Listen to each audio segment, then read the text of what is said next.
Speaking of hot, the CU Buffs riding a 4-game win streak, each win giving them a better and better chance at trying to sneak into the college football playoff.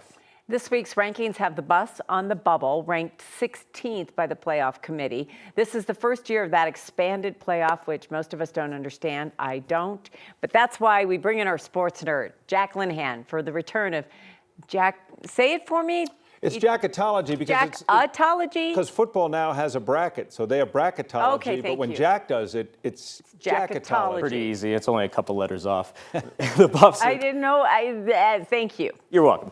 Now, yeah, it used to be pretty simple. Actually, it was just 1, 2, 3, 4. Top 4 teams play. 1 plays 4, 2 plays 3. Winners play for the championship. But this is the year that they expanded it to 12 teams, and things get a little more complicated. That is because 5 automatic bids are given out to conference champions, the highest in the top 25 ranked by the playoff committee. In this case, it's Oregon, it's Texas, Miami, Boise State, and BYU right now.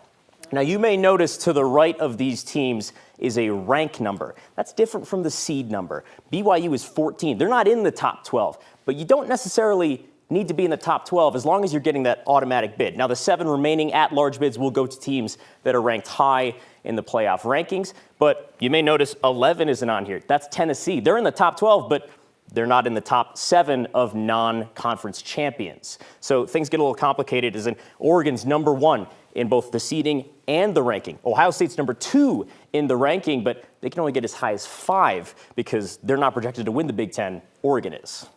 So the Buffs we know aren't in yet, but they do have a path to make sure to automatically get in. Yeah, it's as simple as Al Davis said, just win, baby. If you beat Kansas, you beat Oklahoma State, and then you beat BYU or whoever they end up playing in the Big 12 championship game, that's going to be a CU logo right there at 12 or maybe higher at 4 if something happens to Boise State or one of the other tentative conference champions. Now, if they don't win the Big 12, there is a path, but it gets a little tricky. You got to beat Kansas and Oklahoma State, and then you need some help. You need a team like maybe Georgia or Ole Miss, plus the other teams that are ahead of them in the standings, Tennessee, SMU, Texas A&M. You need them all to lose as well.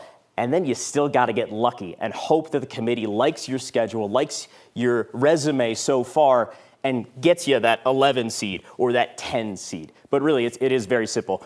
Beat your next 2 opponents, win the Big 12, you're playing for a natty. It's funny because win. You look at all those teams on there, though, and they've either lost or look like they could lose. It's going to be wide open these next few weeks. It is, and this is CU's opportunity to shine. They maybe looked a little shaky earlier in the season, but they are peaking at the right time.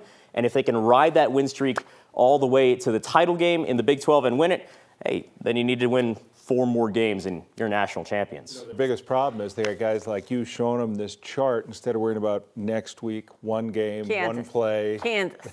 Just Kansas. Dion, if you're watching, focus on Kansas, please. Go to Arrowhead, beat the Jayhawks. We'll see what happens. Jacketology. Thanks, Jack.